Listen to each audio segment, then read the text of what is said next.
Bonjour à toutes et à tous. Je vous retrouve aujourd'hui en milieu de semaine. J'essaye de sortir une vidéo par semaine. Mais là pour la semaine prochaine j'ai déjà quelque chose de prévu de longue date. Et du coup pas une semaine de libre pour sortir ma vidéo Back to School. Pas du tout dans le bon sens du terme parce que je vais vous raconter un petit peu plus l'enfer que j'ai vécu au collège. Et non, au lycée ça allait mieux mais on va en parler. Mais j'ai vu d'autres youtubeurs, il me semble que c'est en voyant la vidéo de Déborah, simplement Déborah, qui fait du coaching, du développement personnel, mais qui partage aussi beaucoup de choses de sa vie personnelle. Je me suis beaucoup retrouvée dans ce qu'elle disait et ça m'a donné envie de partager avec vous aussi mon expérience, en espérant que vous qui rentrez au collège, au lycée, je ne sais en quelle classe, qui allez affronter peut-être des choses difficiles pendant l'année scolaire qui débute, et bah si ça peut vous aider un petit peu, de vous dire voilà, il y a d'autres gens qui sont passés par là avant vous, qui ont galéré vraiment bien comme il faut,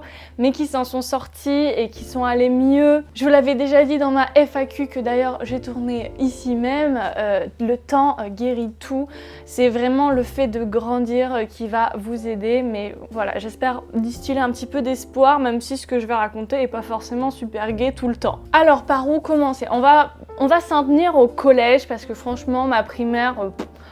très bien, petite école de campagne avec vraiment 9 personnes par classe, enfin c'était vraiment très cool. Peut-être quelque chose de notable parce que ça m'a poursuivi après, c'est en primaire que j'ai eu pour la première fois des remarques. Alors moi j'ai été un peu garçon manqué au début, enfin disons que la féminité, l'idée de la féminité, ça me touchait pas tellement en étant très jeune. Et il m'arrivait d'avoir les cheveux très courts. Alors je ne sais pas comment ça se déclenchait. Je demandais à ma mère d'avoir les cheveux très courts. Je crois qu'une fois j'ai même coupé mes cheveux moi-même. Et ce n'était pas une grande réussite. J'ai jamais eu les cheveux très longs. Je suis désolée s'il y a un bruit de fond. J'espère qu'avec le micro-cravate ça s'entend pas trop. Et surtout, je suis bien brune et il se trouve que j'avais un petit duvet ici. Alors, est-ce que les hormones naissantes m'ont aidé un petit peu? Mais bon, voilà, j'avais un peu de duvet, j'en ai toujours un peu. Du coup, il y a quelqu'un à un moment qui a dû m'appeler moustache, me dire « Ah, t'as de la moustache, oh, t'es un garçon manqué et tout. » Et ça m'a fait bizarre parce que bah, je me sentais pas un garçon du tout, je me sentais pas non plus vraiment une fille, une femme, enfin j'avais aucune idée de mon identité de genre à ce moment-là et je m'en foutais complètement. Et là on m'envoyait ça à la gueule, c'était très bizarre et du coup bah ça m'a fait beaucoup souffrir. Je l'ai vraiment pris comme une agression en fait, je pense, parce que ça m'a vraiment fait souffrir. Et du coup ma seule solution ça a été un moment d'en parler à ma mère et on est tombé d'accord sur le fait qu'on allait me décolorer un petit peu la moustache. Donc allez vas-y, la pâte décolorante et tout, la truc Joline là que j'utilise après pour me décolorer les aisselles et faire du rose par-dessus. Mais à l'époque c'était pour me décolorer la moustache, pour rendre mon duvet blond et qui ne se voit pas trop. Mais à long terme ça me faisait royalement chier, ça pique, ça brûle. Après certes t'as plus de poils noirs mais pendant 2 jours t'as la trace rouge de la brûlure chimique. Mais voilà en gros mes seules aventures de primaire. Et après direct collège, vraiment beaucoup d'appréhension de mon côté. J'avais vraiment l'impression de waouh, je vais dans l'école pour les grands maintenant, oulala, qu'est-ce qui va se passer? C'était en dehors du village où j'habitais. Ce qui m'a beaucoup rassurée, c'est qu'on avait fait une petite lettre avec nos parents respectifs pour être dans la même classe avec nos camarades de la même école. Et du coup, on a eu une classe avec quand même un groupe qui était assez formé avec, je sais plus si on était tous ensemble, mais vraiment un grand groupe qui était de la même école primaire que moi. Et du coup j'étais pas toute seule, j'étais déjà avec des gens que je connaissais. Ça s'est bien passé, faire des nouvelles connaissances et tout, c'était très bien.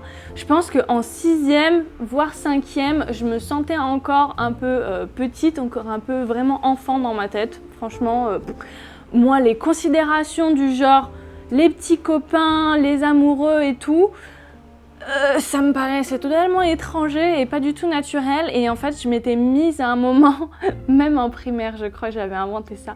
J'inventais des amoureux, des genres de crush avec qui il se passait rien bien entendu, mais pour dire ah je suis amoureuse de machin, je suis amoureuse de machin. Parce que les autres le faisaient et on me demandait de qui j'étais amoureuse.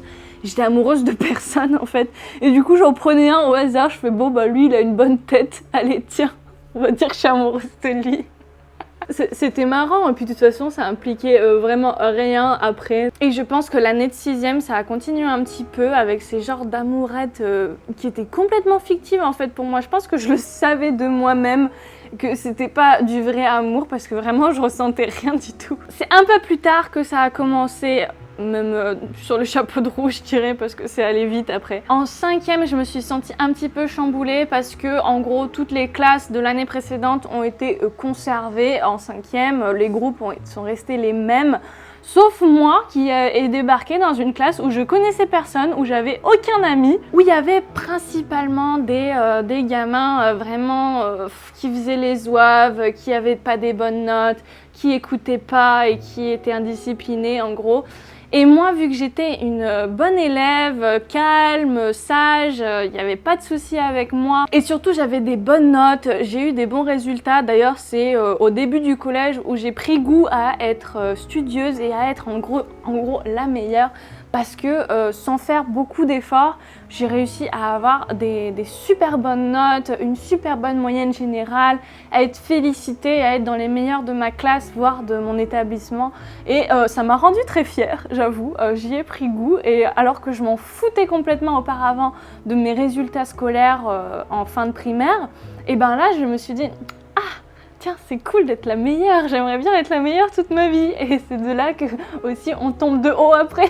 Je me suis aperçue un peu plus tard que ce n'était pas possible. Voilà, petit ego qui s'est développé. Mais toujours est-il que j'étais une très bonne élève et apparemment l'équipe pédagogique a trouvé ça bien. Ils l'ont d'ailleurs avoué à mes parents quand on s'est plaint qu'ils comptaient sur moi pour relever le niveau général de la classe. Donc voilà, j'avais plein de personnes qui en plus me détestaient parce que j'étais l'intello de service, donc c'était tout ce qu'ils détestaient ces gens-là. Beaucoup de garçons, majorité de garçons. Et voilà, un peu le type racaille, voilà, on va le dire. Hein. Et du coup, bah, c'était invivable pour moi, horrible. Moi, j'étais frustrée de ne pas pouvoir écouter en classe. Du coup, mon seul refuge, c'était de parler avec les profs à la fin du cours, d'aller tout devant et d'aller essayer d'écouter le cours malgré le brouhaha général. Et du coup, j'étais encore plus la petite chouchoute, la bonne élève, la faillotte, machin. Donc c'était encore pire. Ça a tenu quelques jours et j'ai demandé à changer de classe et à retourner dans la classe où j'avais mes amis. En fait, ça a pu se faire et j'ai été très contente. Entre-temps, alors je sais pas si c'était l'année de 6ème ou de 5ème, mais j'ai été un peu... prise à partie parce que je devais avoir des apparences un peu de faiblesse sûrement. En tout cas, c'est sûr que je devais pas respirer la confiance en moi et la badasserie. J'ai été la cible d'un duo ou trio, je ne sais plus, de filles qui étaient en 3ème, donc beaucoup plus âgées, qui ont décidé de m'enfermer dans les toilettes pendant que je les utilisais et de me dire tu sors pas tant que tu nous as pas donné ton argent de poche. C'était un peu connu que tout le monde avait un petit peu d'argent de poche sur lui pour aller acheter des bons becs à côté du collège, pour acheter des trucs à la machine. Avant, on avait des snacks dans les distributeurs, le café, le chocolat chaud. Donc voilà, je devais avoir à tout casser 5 € sur moi. C'était vraiment pas grand chose. J'ai encore vraiment l'image en tête de moi qui suis dans ces tout petites toilettes et qui commence à me sentir vraiment à l'étroit, vraiment claustro, parce que j'essaye d'ouvrir la porte et il y a quelqu'un qui la retient. Elle était plus forte que moi dans tous les cas. Et voilà, et puis des insultes, des menaces, de voilà, si tu nous donnes pas ton argent, on te laisse pas sortir et tout. J'ai donné mon argent, comment dire que voilà, j'avais vraiment envie de sortir au bout d'un moment. Je pense avoir résisté un petit peu, mais ça a dû durer 5 minutes. Et voilà, je ris jaune évidemment, ces situations-là ne sont éminemment pas marrante. Et donc suite à ça, je me sentais pas du tout de rester avec ça sur le cœur, sur la conscience entre guillemets, et surtout avec un petit peu ce traumatisme de m'être sentie en danger, même s'il m'est rien arrivé physiquement, même si on m'a pas tapé et tout. Je m'étais sentie très mal, hein, il faut le dire, et ça a laissé des traces. Donc j'en ai parlé évidemment à ma mère, qui était une personne, comme vous l'aurez compris si vous me suivez un petit peu sur ma chaîne, qui est très ouverte et qui était extrêmement disponible pour moi, et en particulier pour m'écouter et pour me faire parler. Donc je pense que j'ai instinctivement tout de suite raconté à ma mère ce qui s'était passé. Et ma mère m'a dit, écoute, il faut pas rester comme ça et il faut le signaler au personnel du collège, il faut signaler ces gens-là et il faut que ça s'arrête, faut pas qu'elle continue à faire ça sur d'autres gens que toi, même si toi t'es sorti d'affaires entre guillemets et que ça t'arrivera plus. C'était pas donné parce que vu que ça avait entre guillemets marché, elle m'avait pris mon argent, elles auraient pu se dire « Ah ben tiens, on va le refaire sur cette même fille parce qu'elle a déjà donné de l'argent, on va en prendre plus. » Donc voilà, je pense que c'était totalement le bon réflexe de le signaler. Mais ce qui s'est passé, c'est que l'équipe du CPE, des surveillantes, etc. ont pas fait preuve d'une discrétion absolue. Enfin, c'était pas leur priorité du tout. Et du coup, ça s'est su à peu près tout de suite que c'est Clémence, cette fille-là, qui a dénoncé des gens qui ont racketté. Donc j'étais une poucave. Alors allez savoir si ce terme est répandu ou si c'est typiquement grenoblois comme argot, mais en tout cas j'ai eu ma réputation de poucave toute ma scolarité au collège. Ça m'a suivi très longtemps et on me le scandait quand je passais dans les couloirs. La poucave, sale poucave. Voilà, donc c'était totalement hors de mon contrôle. Je ne pouvais plus rien faire. Je ne pouvais absolument pas me défendre parce que c'est des gens qui allaient me lancer ça à la gueule et partir. C'est pas comme si tu pouvais faire un débat du oui, non, alors en fait, je suis pas vraiment dénoncée, mais voilà. C'est pas le genre du collège, non, avoir une discussion argumentée. Donc, je suis restée avec cette réputation-là. Il se trouve aussi que depuis la 6e, j'avais dans ma classe une fille en particulier, mais aussi ses acolytes qui étaient ses copines, qui la suivaient et qui faisaient tout comme elle, donc qui participaient au truc, qui m'a pris pour cible. Je ne sais pas pourquoi. À la base, comment ça s'est déclaré. Je pense que déjà on était des filles très différentes, on n'était vraiment pas le même type de personnes, quoi. Mais a priori, ça pose pas tellement de problèmes. C'est peut-être à ce moment-là parce que cette fille se sentait plus proche de mes agresseuses que de moi, du coup elle était automatiquement contre moi. Cette fille m'a prise en grippe pendant les 4 ans. Et pendant les 4 ans, elle a été dans ma classe. Jusqu'à la 3e, on était à peu près la même classe. Et du coup, j'ai jamais pu m'en débarrasser, entre guillemets. Même si temporairement j'ai été dans une autre classe, finalement je suis retournée dans cette classe où elle était. Mais il y avait aussi mes meilleurs amis, les gens avec qui je m'entendais bien et avec qui je me sentais bien.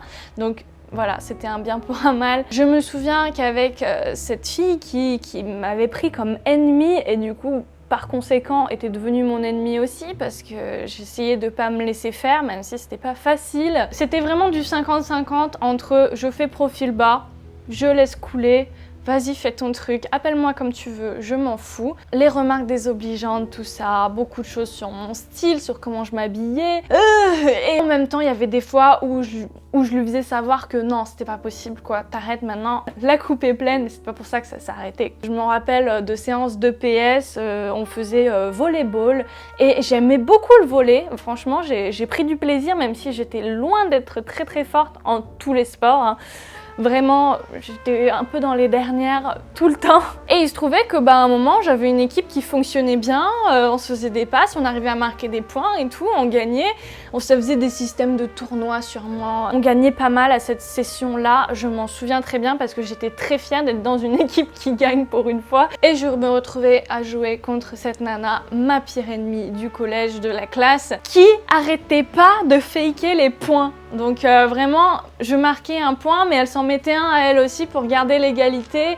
Elle marquait plus de points qu'elle ne devrait. Enfin bon, pour moi, le compte des points était à chier et je contestais tout le temps. Et quand je comptais les points de la façon qui me semblait la bonne, c'était contesté par l'autre. Et vraiment, les autres membres de notre équipe, je pense qu'ils disaient à peu près rien ou qu'ils se plaignaient un petit peu comme moi parce qu'ils voyaient un peu l'injustice également. Et moi, l'injustice, c'est quelque chose qui, depuis l'enfance, m'insupporte au plus haut point. C'était pas forcément genre « Ah, mon petit ego, je veux gagner ma partie de volley ». C'était surtout « C'est pas juste, je mérite de gagner, j'ai marqué mes points et le compte des points est mal fait par elle et c'est pour ça que je l'ai pas ». Et du coup, c'est injuste au plus profond de mon cœur. Ça me révoltait à un point et du coup on s'est clairement engueulé. Et à la fin du coup, pour nous calmer, nous départager entre guillemets, elle nous a fait jouer un match en 1 contre 1. Donc au volley ça n'a vraiment pas grand sens. Avec toute la classe qui était assise sur le côté du terrain et qui regardait. Et du coup là on ne pouvait plus faker des points.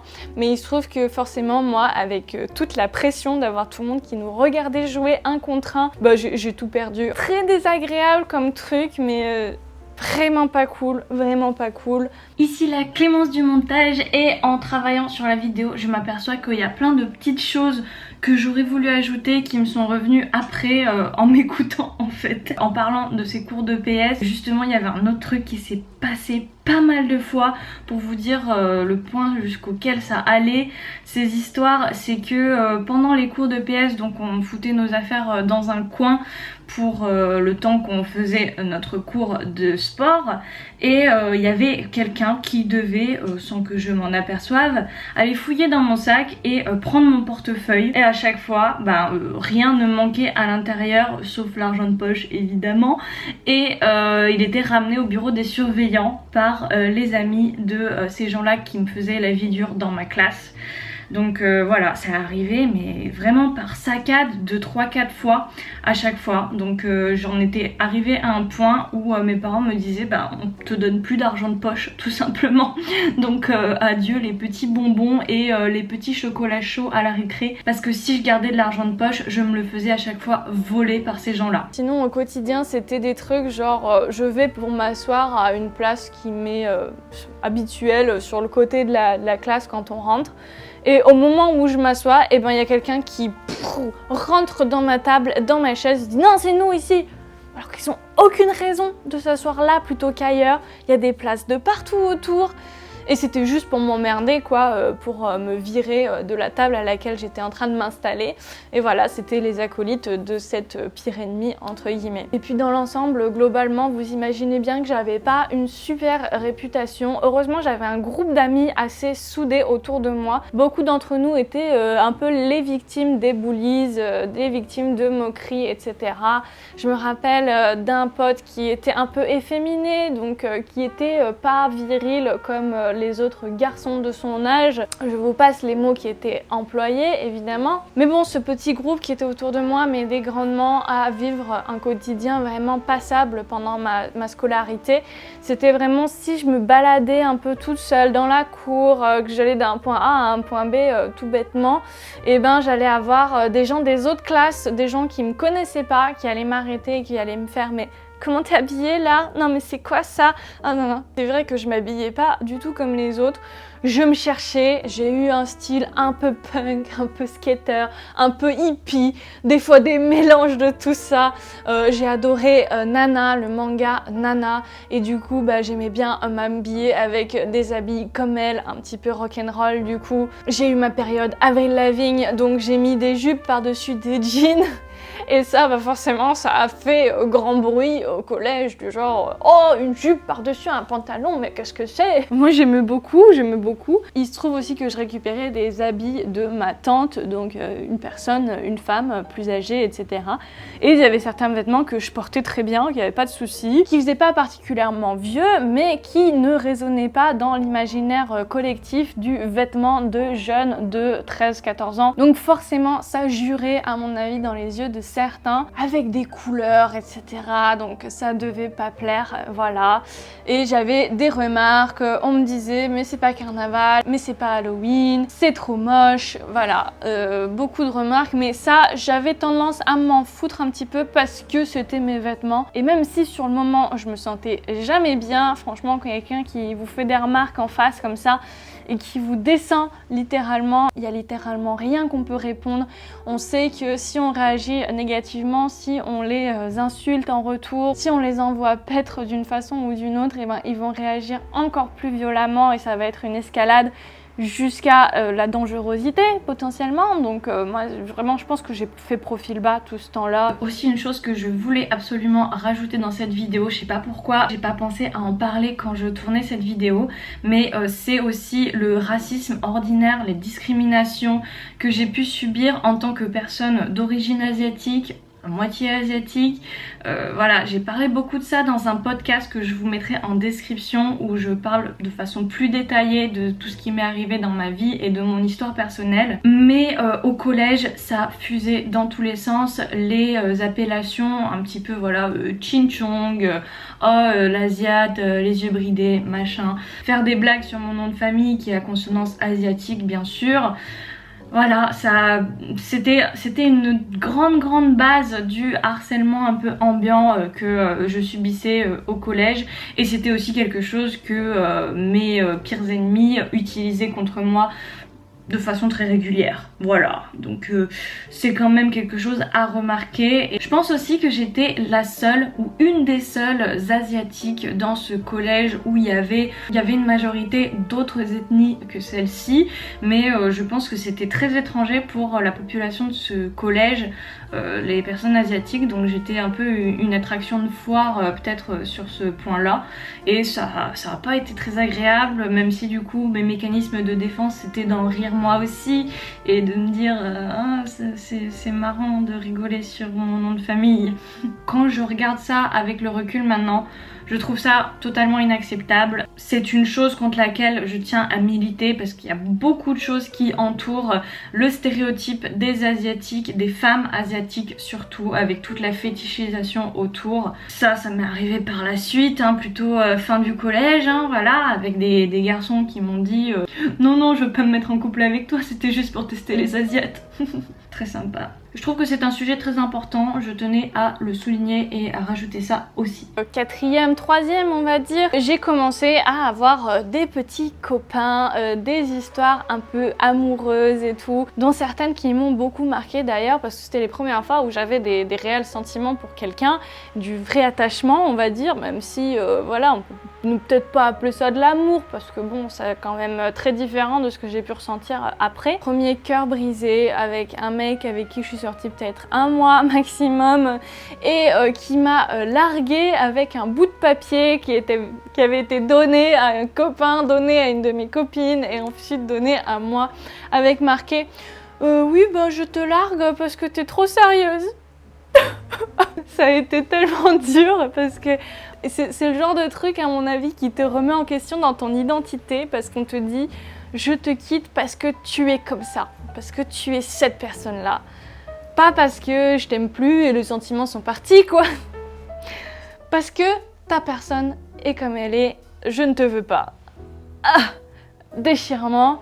Et du coup, bah, j'ai eu beaucoup de mal avec cette vision de moi qui m'a collé à la peau quand même assez longtemps, pendant tout le collège je pense, de cette personne vraiment très sérieuse, la fille très studieuse, un télo de service, qui n'était pas drôle du tout, et alors que c'était pas du tout ça que je renvoyais à mes amis les plus proches. On avait des délires, on rigolait énormément et même si elle savait que j'étais un petit peu un télo sur le plan scolaire, et ben mes amis, mes meilleures amies, elles m'ont pas cataloguée comme ça, enfin je pense pas, ou alors dans le bon sens de la chose, dans le genre je les aide pour les devoirs ou des trucs comme ça. Mais ouais, ça avait été pas mal dur. Il faut dire aussi qu'en quatrième, on a été très amis avec un groupe de troisième, donc moi et mes deux meilleures copines, peut-être d'autres, avec quelques autres filles et mecs. On était un groupe mixte il me semble, mais on était une grande bande de potes avec les gens qui étaient en troisième, donc un an de plus que nous.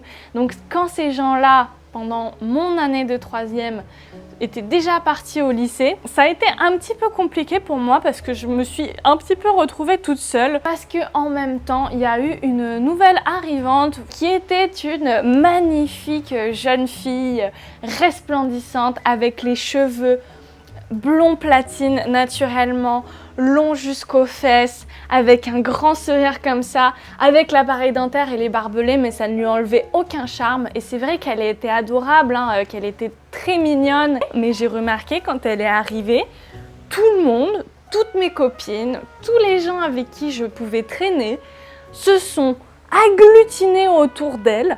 Et les garçons l'adoraient évidemment, tout le monde voulait sortir avec elle, c'était la fille populaire directement, alors qu'elle venait de débarquer quoi. Normalement les nouveaux ils mettent du temps quoi à s'intégrer, là elle a pas eu de soucis, vraiment. Et je me souviens du coup que moi j'ai essayé de faire connaissance avec cette fille et j'ai pas trouvé d'affinité particulière et au contraire, je pense que j'ai plus trouvé de grandes différences du genre non, c'est pas quelqu'un qui va devenir mon ami quoi. Pas la même ambiance, pas la même vibe, bon voilà. Mais je ne lui voulais aucun mal.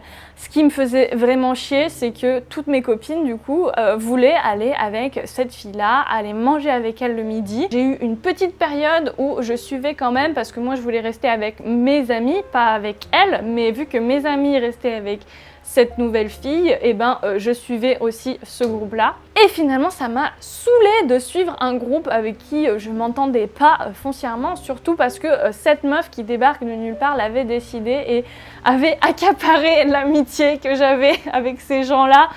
Bon, bah écoute, ça s'est passé comme ça, c'est pas très grave. J'en ai un peu voulu à mes amis les plus proches, à mes deux meilleurs amis qui m'ont un petit peu lâché à ce niveau-là, à la fin du collège, la dernière année. Je pense en plus qu'on en avait parlé parce que j'ai dû leur dire à un moment, mais moi je veux pas traîner avec cette fille et tout, et vous traînez avec elle, bah moi à la limite je préfère être toute seule que de vous suivre comme un petit toutou. Et dans un sens, même si je leur demandais pas explicitement, j'espérais que ces amis-là me diraient bah non, on va pas te laisser toute seule, t'es notre amie, on vient avec toi, on mange avec toi, tant pis pour la nouvelle, on la verra à un autre moment, voilà.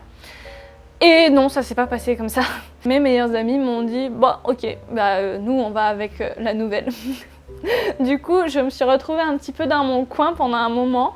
Et j'ai été recueillie parce que j'ai été vraiment hyper solitaire à un moment hyper compliqué, et du coup j'étais devenue très sombre. Je pense d'ailleurs que c'est dans cette période-là, mais aussi tout le long de ma scolarité, je me suis beaucoup réfugiée avec le personnel du lycée, avec les professeurs, avec même la principale. Ça m'a fait beaucoup sourire d'ailleurs parce que j'ai retrouvé mon profil LinkedIn que j'avais dû créer il y a 2 ans, 3 ans, que je n'ai jamais vraiment utilisé. Mais sur ce profil, il y a la principale du collège qui m'a envoyé un message il y a plusieurs années. Elle m'a envoyé une photo d'un dessin fait par moi avec un genre de poème, de message écrit à la peinture sur le côté, qui me représentait moi toute seule, un truc un peu poétique, un truc d'émo que je devais être, et où il y a marqué à quel point je remercie cette principale de ce collège de m'avoir écoutée, d'avoir été là pour moi, de m'avoir aidée à aller mieux, de s'être intéressée à moi.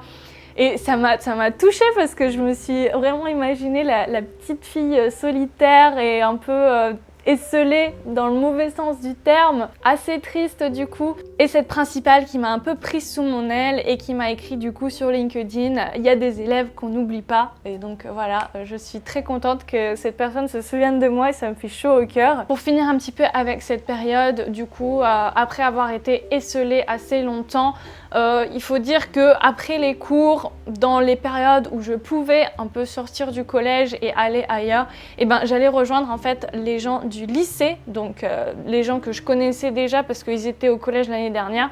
J'allais les rejoindre à leur lycée dans le petit parc qui était à côté du lycée pour pouvoir clairement aller boire de l'alcool avec eux parce que c'était un groupe de potes qui voilà, consommaient toutes sortes de choses à base de fumette et d'alcool. Voilà, j'étais pas non plus hyper droguée, alcoolique, quoique je me sentais un petit peu glissée vers ça, du genre bon bah je trouvais ça relativement cool, même si les sensations me plaisaient pas particulièrement. Je faisais mes expériences, on va dire, je les ai faites, mais j'ai pas poussé trop loin, faut dire. Donc voilà, j'allais au parc avec les gens du lycée dès que j'avais une minute de disponible, dès que je pouvais m'échapper de cet infernal collège. Et les périodes où je devais vraiment rester, je pense, voilà, entre midi et 2, où je devais les manger à la cantine et tout, je m'étais rapprochée de gens plus jeunes que moi pour la plupart, des gens qui étaient dans les classes inférieures à la 3e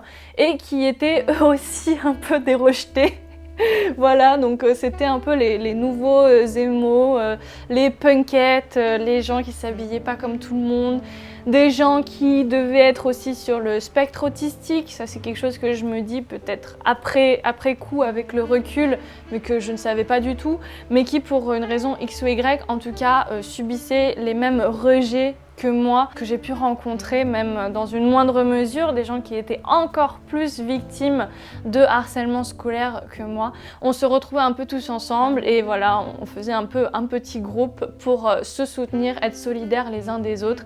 Et ça a été quand même des amitiés très intéressantes, très bien, et même si ça a été assez court parce que je pense que ça a dû se passer vraiment pendant ma 3e et je suis vite partie du coup sur nouvelle année scolaire au lycée, mais ça a été quand même très bien et ça m'a beaucoup aidée et c'est des gens avec qui je repense encore avec beaucoup de baume au cœur, avec beaucoup de tendresse en tout cas. Petite anecdote ici aussi pour parler un petit peu de la graine de révolutionnaire qui sommeillait en la Clémence du collège pendant mon année de 3e. Donc là c'était le moment du CPE, donc ça faisait grand bruit partout en France, des manifestations de partout, les lycéens beaucoup mais les collèges souvent moins, mais moi j'avais pas envie de rien faire et du coup avec un autre gars du collège on avait organisé un blocage entre guillemets pour voilà prendre part à ce mouvement politique qui y avait un petit peu partout et du coup on s'est organisé pour venir très tôt avant l'ouverture du collège et mettre des poubelles devant un portail. Évidemment on n'avait pas d'autres moyens, c'était très facile à dégager comme blocage et ça a été le cas. En 5 minutes c'était passé, mais voilà, on a fait ça avec un autre mec, on avait essayé de recruter plus de gens mais ça n'avait pas marché, mais tout ça pour dire que j'étais un peu dans le cœur organisationnel. Surveillante qui nous avait vu organiser ce blocage, on s'est fait tous convoquer avec des sourcils très renfrognés dans le bureau de la principale. Ce qui s'est passé c'est qu'ils appelaient les parents de tout le monde pour signaler ce qui s'était passé. Mais moi ma mère était au courant, elle m'avait même aidé à fabriquer une banderole non au CPE et tout parce que ma mère est très là-dedans aussi, voilà. Et du coup ma mère a dit bah oui je sais. La principale qui disait des choses comme mais ce comportement est inacceptable pour une élève de cet âge machin. Ma mère a dit non, ce n'est pas une élève, elle s'appelle Clémence, elle a un cerveau, elle a réfléchi et elle a envie de participer politiquement à un mouvement national, elle a besoin de s'exprimer et elle en a le droit. Donc voilà, ma mère m'a vraiment très bien défendu. J'ai assisté à toute la conversation sur haut-parleur dans le bureau de la principale et c'était un grand moment, très stressant pour moi parce que je savais pas ce qui allait me tomber dessus. Il n'y a eu aucune punition, ça n'aurait pas vraiment eu de sens étant donné que ma mère était de mon côté. L'autre garçon qui avait organisé avec moi a été renvoyé 3 jours et une personne qui nous avait juste dit bonjour, qui était arrivée en avance et qui n'avait aucun rapport avec le blocage s'est fait renvoyer un jour juste parce qu'elle nous a dit bonjour et ses parents n'ont pas décroché le téléphone, l'ont pas défendu ou quoi. Oh la pauvre. Enfin bon voilà, petite anecdote sympa pour vous montrer un petit peu ce qui s'est passé à mon collège. Ça c'est vraiment juste pour le bonus. Donc je vous l'ai dit, j'allais traîner avec les gens du parc, avec des gens soit que j'avais connus du collège, soit qui se trouvent juste être des amis, etc. C'était un grand groupe. C'était très fluctuant, il y avait des gens qui venaient, qui repartaient, des gens qui venaient de temps en temps. Moi j'étais dans ces gens-là qui n'étaient pas là très souvent parce que j'étais du collège. Et je m'apprêtais du coup à passer au lycée et en théorie j'aurais dû aller au même lycée que ces gens-là. Le lycée qui est à côté du parc, donc très pratique. Mais je me suis dit de moi-même à ce moment-là, alors je ne sais pas comment c'est arrivé sur le tapis, comment j'en ai parlé à ma mère. Mais je me souviens que c'est sorti à un moment, j'ai expliqué à mes parents, écoutez, si je vais à ce lycée-là, je vais continuer à fumer, et je vais me mettre à fumer de plus en plus, je vais sûrement boire entre les heures de cours et je vais sûrement mal tourner et je vais sûrement flinguer ma scolarité. Voilà, je le sentais, c'était pas encore le cas parce que j'avais toujours eu des très bons résultats même si je traînais au parc pendant 1 heure de trou à la place d'aller en permanence.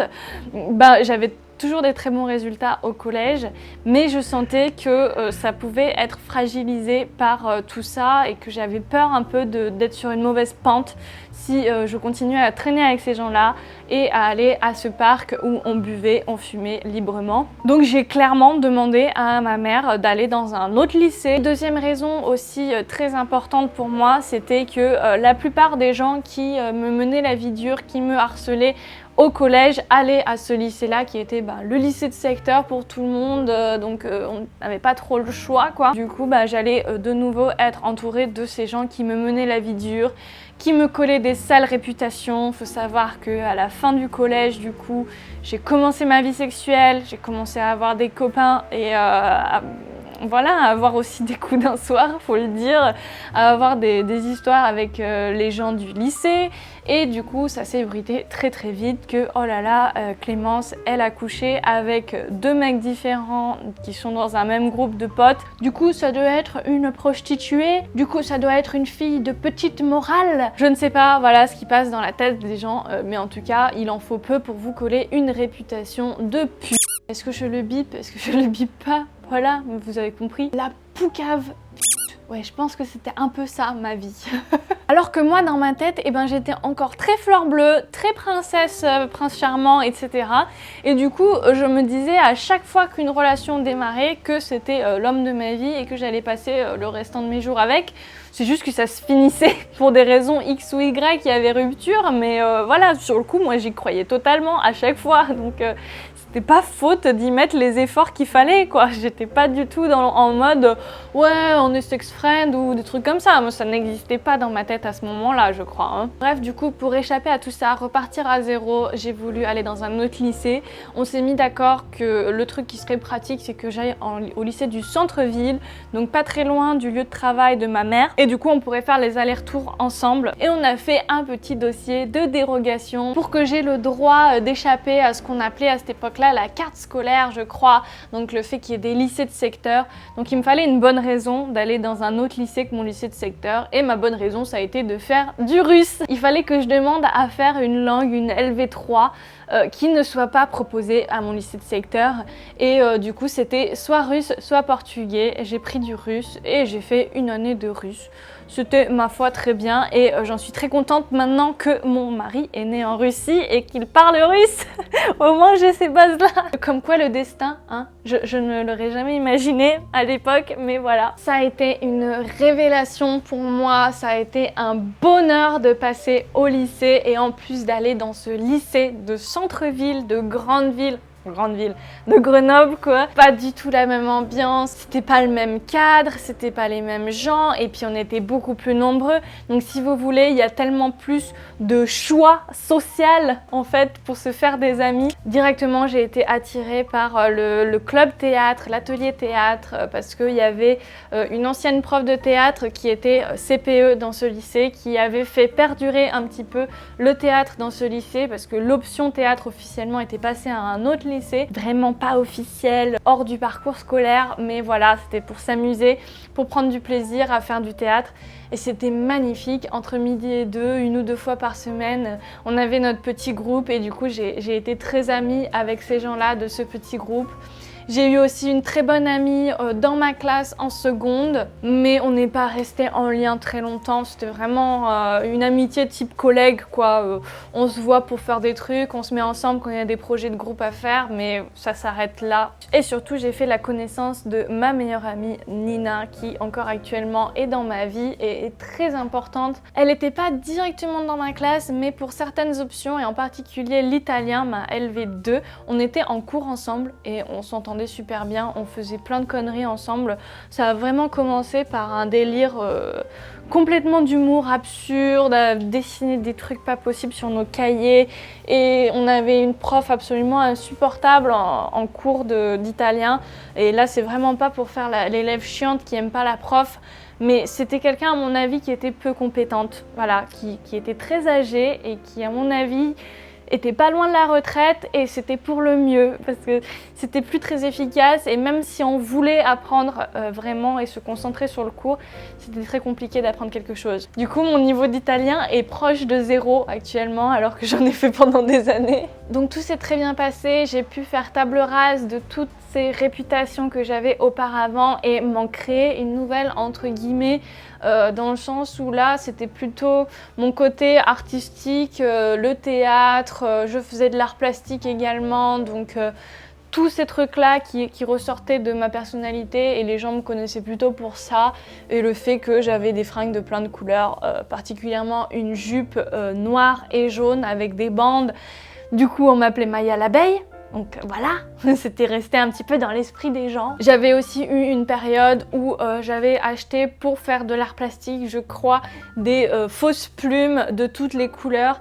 Et j'étais très contente des fois de m'en attacher dans les cheveux, de me mettre une petite plume comme ça, toute rose, fuchsia, orange, enfin des trucs pas réalistes du tout de plumes, hein. Mais je trouvais ça très joli. Donc du coup je mettais une plume accrochée avec une petite barrette dans mes cheveux. Donc j'ai eu pas mal de... C'est la meuf qui s'habille originale avec une plume dans les cheveux, voilà. Je me souviens qu'il y avait même des gens qui me reconnaissaient à cet égard à l'extérieur du lycée parce que bon, on était en centre-ville, on allait un petit peu traîner à la place qui était à côté, au pub, au café qui était autour. Donc forcément on traînait par là une bonne partie de la journée quand on n'avait pas cours ou entre deux cours. Et je me rappelle avoir des gens qui me disent « Ah oui, mais oui, je te connais, mais tu me connais pas ?» Ça me faisait déjà marrant et maintenant on me le fait à cause de la chaîne YouTube de temps en temps. Mais voilà, j'ai toujours été en gros quelqu'un de repérable qui pop un petit peu à l'œil parmi une foule. Donc j'ai toujours un petit peu eu cette habitude-là. Mais forcément, quand on attire l'attention, c'est dans le bon sens et dans le mauvais. On attire autant la haine que l'appréciation, l'amour des autres. Heureusement, j'ai réussi à twister ça au fil du temps. Et voilà, en grandissant, les gens sont aussi beaucoup plus bienveillants.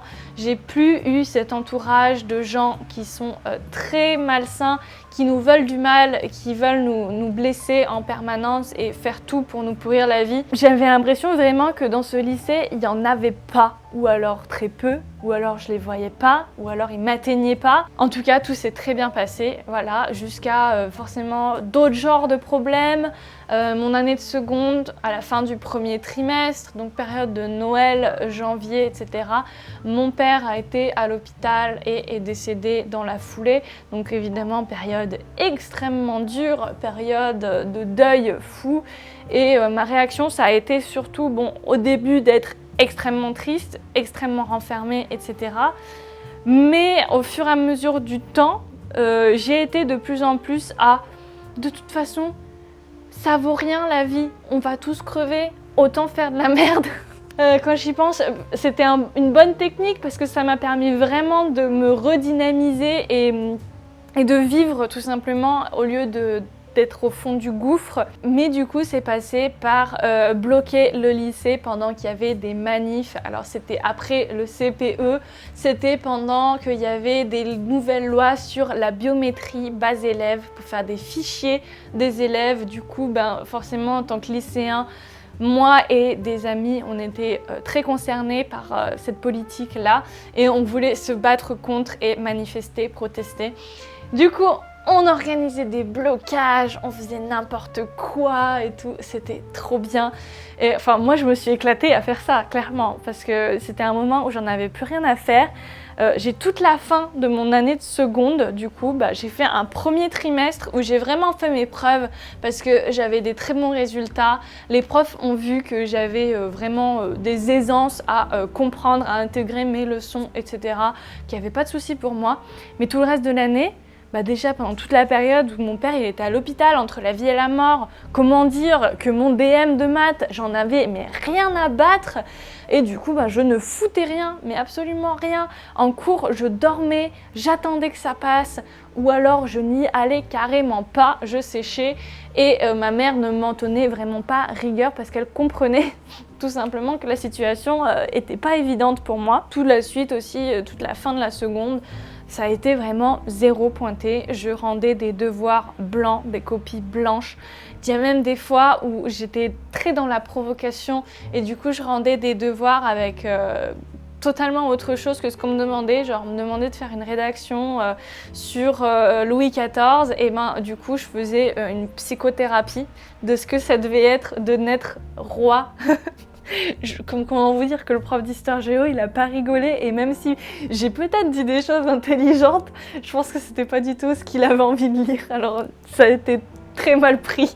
Enfin voilà, j'ai été un peu rebelle, ce qui contrastait beaucoup avec ce que j'étais avant, c'est-à-dire la bonne élève qui s'entend royalement bien et qui même a une très bonne conversation avec les adultes, avec le personnel du lycée. Et là j'étais devenue j'étais devenue la petite anarchiste qui fait chier tout le monde.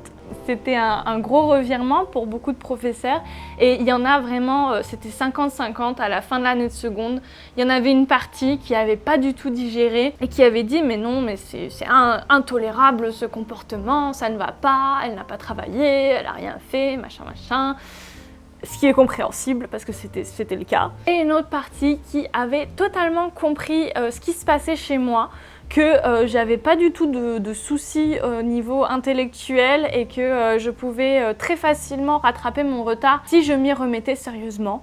Donc qui en gros acceptait de passer avec moi le contrat que voilà, cette année de seconde, on l'a terminée comme ça et c'est pas grave, mais dès qu'on arrive en première, il faut que je rattrape tout, que j'ai pas de retard et que dès que je connais pas quelque chose, je rattrape le retard de l'année précédente et que je donne les bouchées doubles pour vraiment avoir un niveau correct en première. Et c'est ce qui s'est passé. Faut dire aussi que tout ce temps-là, j'ai été déléguée, donc j'étais moi-même au conseil de classe et ma mère était déléguée parent d'élèves, donc elle était elle-même au conseil de classe également.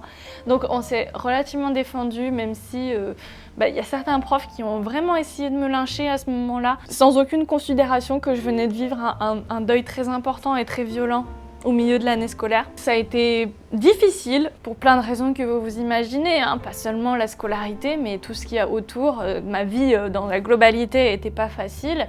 Voilà, il y a des choses qui n'ont pas aidé dans la scolarité, mais j'ai quand même super bien rebondi et je ferai un double thumbs up à la gamine que j'ai été à ce moment-là, qui a quand même réussi à continuer à vivre au mieux, parce que je pense pas que c'était possible de faire mieux que ça par rapport à la situation, par rapport à ce qui s'est passé. Au niveau amoureux, j'ai vraiment fait les pires merdes, les pires crasses, parce que j'étais pareil en fait dans ma vie amoureuse.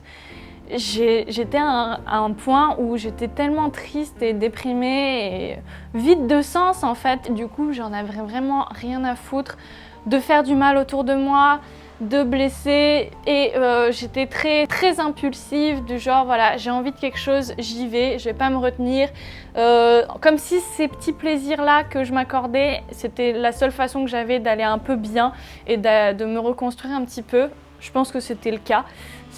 C'est comme ça que je réagissais en tout cas, mais du coup ça a fait que j'ai trompé plusieurs fois mes partenaires. Quand mon père est décédé, j'étais en couple avec le type avec qui j'ai fait ma première fois. C'était un couple assez important qui a duré dans le temps et qui a été très intense. On a été très amoureux et de façon très sincère, mais il y a vraiment un moment où oui, le ras-le-bol, écoute, voilà, peut-être plus trop d'amour et tout. Et au lieu de mettre fin à tout ça et de me barrer, j'ai voulu rester dans un peu le confort d'avoir un copain à disposition que je peux solliciter quand je veux, qui était en plus vraiment là pour moi quand j'en avais besoin. Et pour autant le faire souffrir et lui en faire voir des vertes et des pas mûres. Et du coup, ouais, j'ai vraiment pas été correcte. J'aurais dû vraiment me dire, allez, je vis ma vie de bohème à aller d'un garçon à l'autre et à pas avoir d'histoire sérieuse.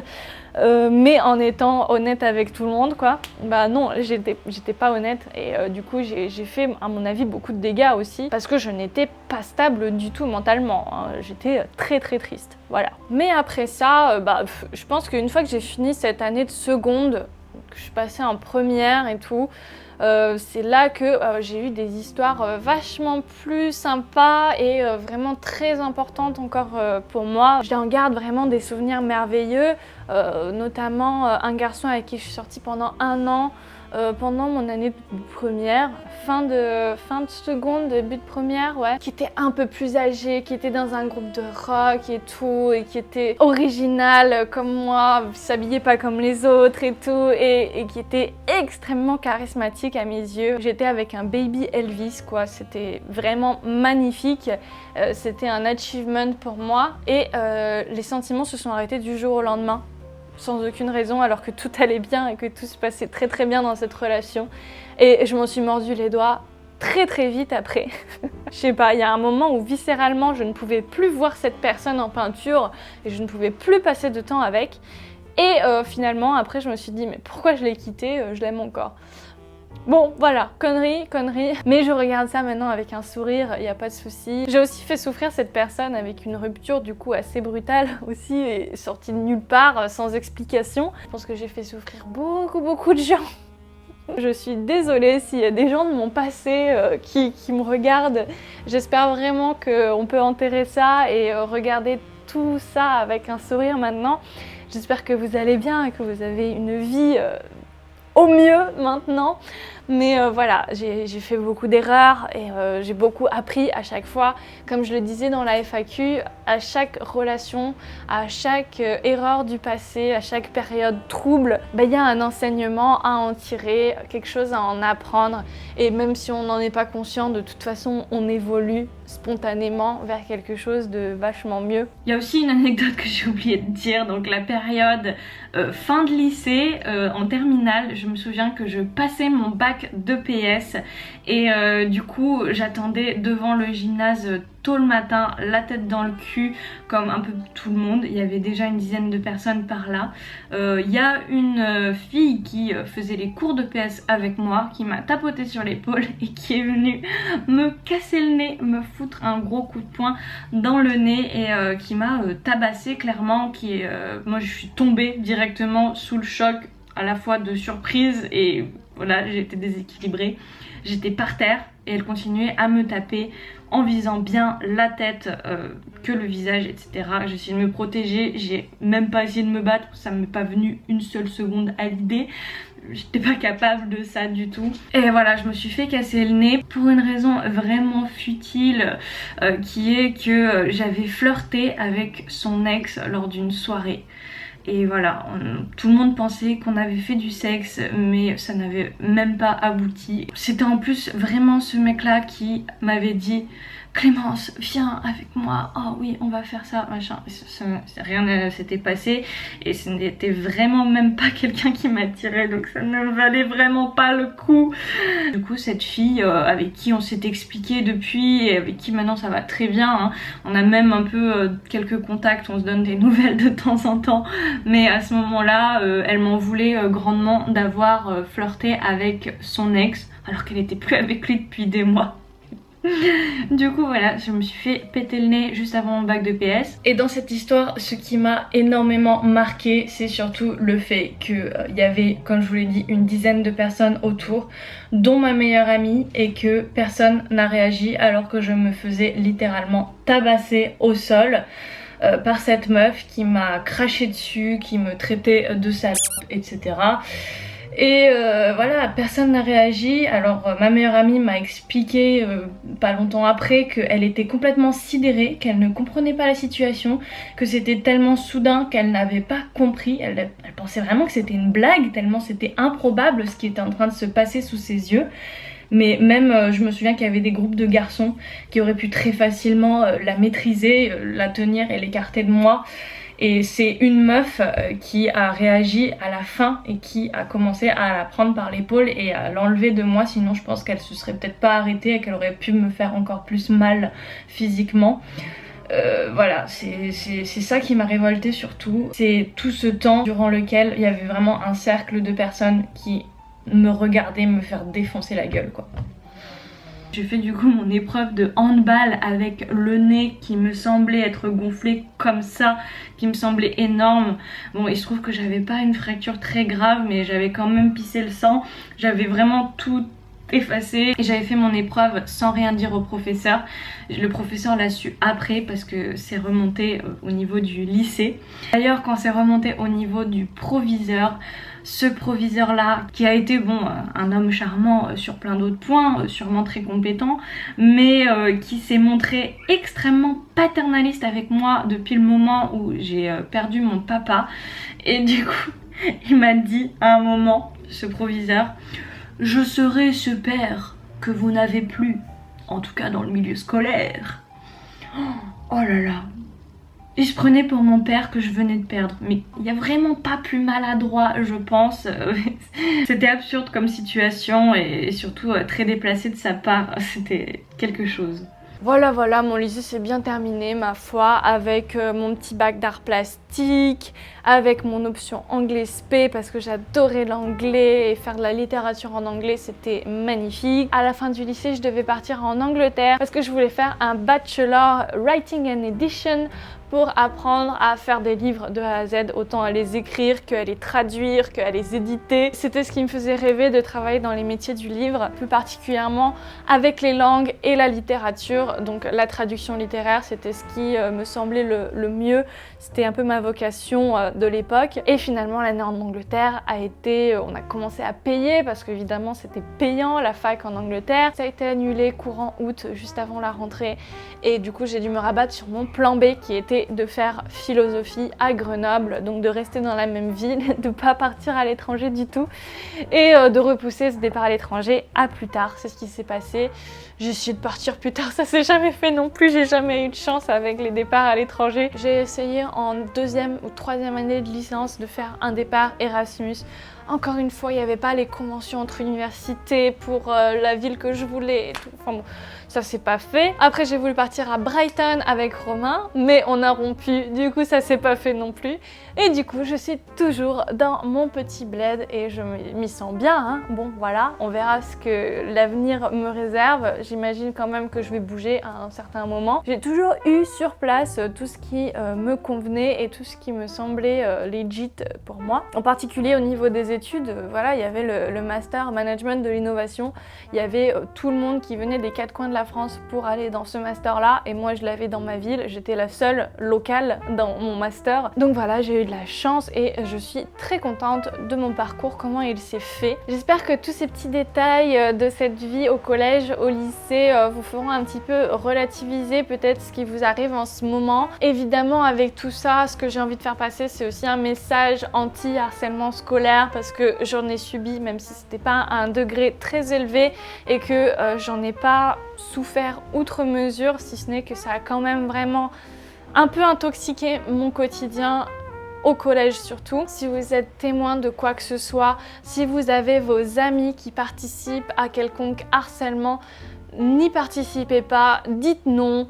Exprimez-vous, osez parler et dire mais arrêtez, c'est pas cool, elle a rien fait, il a rien fait, on s'en fout qu'il porte pas les mêmes vêtements que nous. Je ne sais pas, mais ce sera toujours plus facile pour vous qui êtes du côté des dominants, entre guillemets, des populaires, de ceux qui sont socialement bien vus dans le groupe du collège, du lycée. Si vous êtes dans ces positions-là, vous avez un pouvoir et si vous me regardez actuellement, vous pouvez peut-être changer des choses, vous pouvez peut-être rendre la vie meilleure à certaines personnes qui sont plus timides, réservées et qui ont tendance à se faire manger assez facilement socialement, ne serait-ce qu'en ne participant pas à de la discrimination, à n'importe quelle forme de domination et de harcèlement qui peut se passer, que ce soit en ligne ou dans la vraie vie, contexte scolaire ou pas. Je me perds dans tout ce que je dis, mais moi j'aurais vraiment aimé, surtout par exemple de la part de mes amies qui, elles, n'ont pas subi ce que j'ai subi parce que je sais que elle ne se prenait pas tellement de remarques, du coup elle n'était pas victime de ce harcèlement là et je me rappelle que j'aurais aimé avoir leur soutien à un moment, que ces personnes là soient avec moi,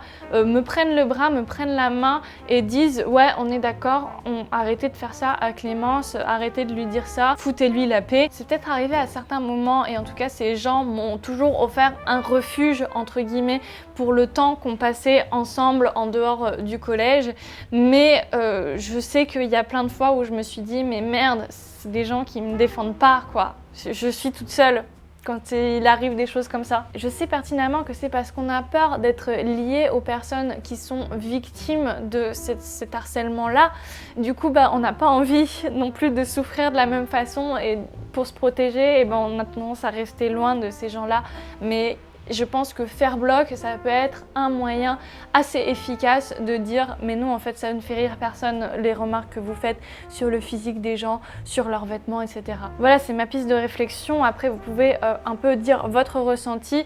Dites-moi ce que vous avez vécu au collège, ce que vous vivez actuellement si vous êtes encore dans un contexte scolaire. Partagez vos solutions, vos pistes de réflexion, vos encouragements en commentaire. Je pense qu'on peut faire de cet espace un endroit avec plein d'aides avec plein de ressources à disposition. Je vous mets aussi en barre d'infos plein de liens qui peuvent peut-être vous aider si vous êtes dans ce genre de contexte. En tout cas, n'hésitez pas à demander de l'aide, à faire comme moi et à parler, même si vous avez peur des représailles, même si vous avez peur que ça devienne encore pire, même si je sais que ça fait peur de parler, c'est aussi très difficile. C'est quand on parle qu'on a déjà un pied en dehors de notre problème, qu'on arrive un peu à s'en échapper, à trouver du secours, du soutien, à pouvoir s'en sortir finalement. Voilà, j'espère que cette vidéo vous aura montré que même si actuellement je suis du côté de ces youtubeuses qui paraissent très heureuses, avoir une vie idéale, etc.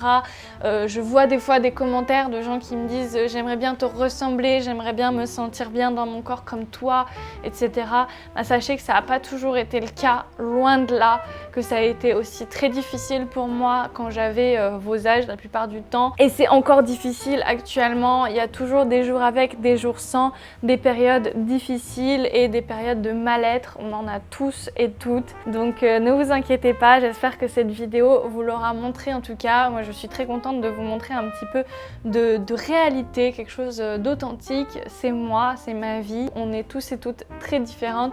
Mais là en tout cas ça vous fait un petit témoignage pour pouvoir un peu vous relier à ça et voir ce que ça peut donner dans votre futur aussi. Vous allez voir que vous allez pouvoir tout exploser, vous allez faire des avenirs très brillants, beaucoup de succès, je suis persuadée, même si actuellement vous êtes au fond du gouffre, vous êtes dans une merde jusqu'au cou, vous vous sentez peut-être enseveli et que vous n'arriverez jamais à rien, mais vous allez voir que vous allez vous en sortir et que tout va bien se passer. Il y aura toujours des moments difficiles, des obstacles, mais vous allez voir que vous allez y arriver, il n'y a pas de raison. Je vous fais d'énormes bisous, je vous envoie tout mon soutien.